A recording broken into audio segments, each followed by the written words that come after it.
სახელმწიფოს ყველაზე დიდი ნარკოლოგიური ცენტრი მოულოდნელად ხელმძღვანელის გარეშე დარჩა. ლევან ჩაკვეტაძემ განცხადება დაწერა და თანამდებობა ისე დატოვა, თანამშრომლებმა რეალური მიზეზიც კი ვერ გაიგეს.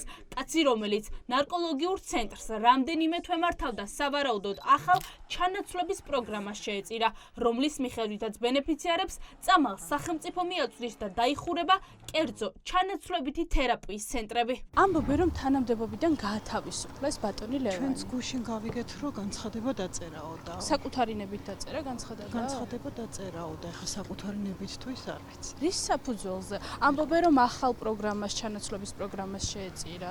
მეტადონის პროგრამა რომ გადაიტანა ქალაქგარეთ. ჩვენთვის არ არის ცნობილი. დაგემშვიდობათ თანამშრომლებს, რამე განმარტება გითხრათ, რატომ მიდიოდა? განყოფილების გამგემგვითხა გუში, რომ განცხადება დაწერა. როდის ნახეთ ბატონ ლევანის სამსახურში ბოლოს? გუშინაც ნახე. ხო არ უთქვამს რამე ხარ დაგემშვიდობათ თანამშრომლებს? არაფერი არ უთქვა. ახალ რეფორმას შეეწირაო, ასე ამბობენ. არ ვიცი.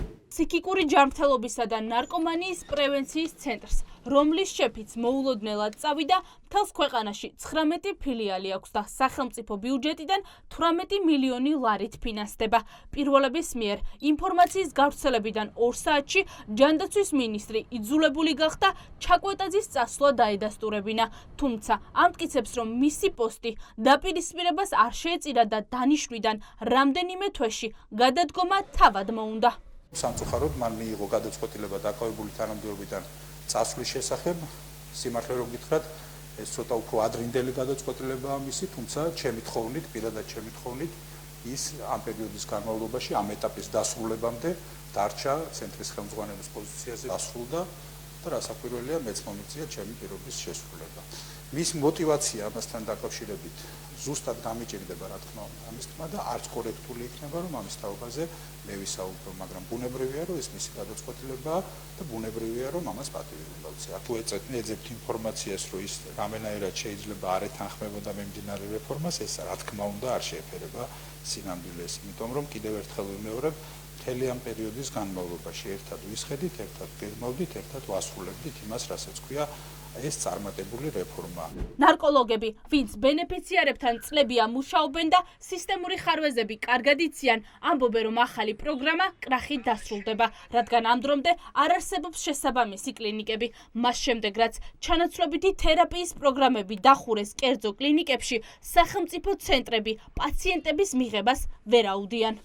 აბსოლუტურად მომზადებელი დახვდა ეს დაწესებულება ამ ასე ვთქვათ გამოწვევას, სრულიად მოუწესრიგებელი ინფრასტრუქტურა, აბსოლუტურად გაუმართავი ზოგ ცენტრში საერთოდ ისეთი სიტუაციაა, რომ პაციენტები პრაქტიკულად ხანდახან ვერც იღებენ მედიკამენტს დღის მანძილზე და ფაქტიურად რჩებიან, რომელ ექიმზე და ფსიქორეაბილიტაციაზეა საუბარი, როცა საერთოდ ხანდახან ექიმიც არ არის და ფაქტია, რომ ჩვენი დარგი დანგრეულია.